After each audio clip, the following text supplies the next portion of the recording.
এয়া হৈছে দুধনৈ উদয়পুৰ অঞ্চল আৰু দুধনৈ উদয়পুৰ অঞ্চল এনেদৰে যোৱা নিশা আচলতে কেইবাখনো ঘৰত হাতীয়ে যি উপদ্ৰৱ চলাইছে আৰু তেওঁলোকৰ যি বাসস্থানসমূহ আচলতে হাতীয়ে ভাঙি লণ্ডভণ্ড কৰা দেখিবলৈ পোৱা গৈছে। বহুতো নিশা প্ৰায় 3 পৰা 4 বজাৰ ভিতৰত এনেদৰে যি বন্যহস্তী আহি উপদ্ৰৱ চলাইছে আৰু তেওঁলোকৰ যি বাসস্থানসমূহ একফালৰ পৰা ভাঙি গৈছে আৰু ক'ব লাগিব যে দুধনৈৰ মাজমজিয়াৰ যি জলমন্দিৰ প্ৰাংগণ সেই জলমন্দিৰ প্ৰাংগণকে আদি কৰি কেইবাখনো ঠাইত হাতীয়ে যোৱা নিশা উপদ্ৰৱ চলাইছে।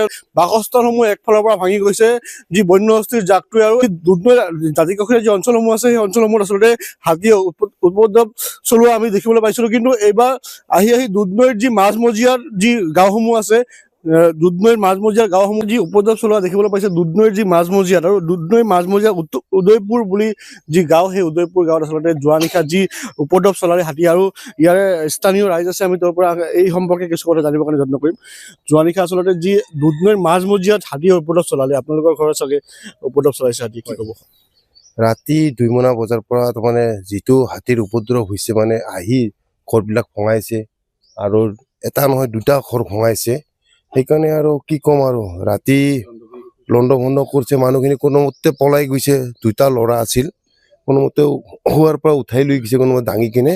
সেইটোৱে আৰু মই ক'ব মানে আপোনালোকে টোপনি আছিলে আৰু সেইটো সময়তে হাতী আহিছিল? হয়, টোপনি মাৰি আছিলো 2টা বজাত একেবাৰে আহি গৈছে হাতীটো। আমি কোনোমতে পলাই গৈছো আৰু মানে বাসস্থানসমূহ ভাঙি গৈছে এফালৰ পৰা ভঙাই গৈছে। ধান আছিল আপোনালোকৰ? ধান আছিল, অলপ বস্তাত আছিল, সেইটো নাখালে এনে ভঙাই গৈছে।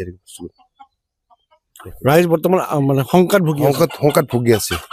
চৰকাৰে এইটো কিবা কৰিলে ভাল হয় আৰু বন বিভাগে কৰিলে ভাল হয় আৰু সেইটো আমাৰ কামনা আৰু হয়। আচলতে বিনিদ্ৰ ৰজনী কটাবলৈ বাধ্য হৈছে ইয়াৰে যি গঞা ৰাইজসমূহ, কাৰণ প্ৰত্যেক নিশাই আচলতে তেওঁলোকে যি শুবৰ কাৰণে পোৱা নাই, কাৰণ প্ৰত্যেক নিশা আচলতে হাতীৰ যি উপদ্ৰৱ দিনে দিনে বাঢ়ি গৈছে আৰু ইয়াৰে যি দাঁতিকাষৰীয়া অঞ্চলসমূহত হাতী এই কেইদিন উপদ্ৰৱ চলাইছে। কিন্তু যোৱা নিশা আচলতে দুধনৈৰ যি মাজমজিয়াত দুধনৈ চাৰিআলিৰ আদি কৰি দুধনৈ জলমন্দিৰ আৰু দুধনৈৰ যি উদয়পুৰ গাঁও সেই উদয়পুৰ গাঁৱত আচলতে হাতীৰ যি এক প্ৰকাণ্ড জাক, সেই প্ৰকাণ্ড জাকৰ কেইটামান হাতী আহি যি এফালৰ পৰা আচলতে যি বাসস্থানসমূহ তেওঁলোকে ভাঙি গৈছে আৰু আচলতে যি ইয়াৰে যি গঞা ৰাইজসমূহ আছে, গঞা ৰাইজসমূহ আচলতে শংকাত ভুগিছে এই হাতীৰ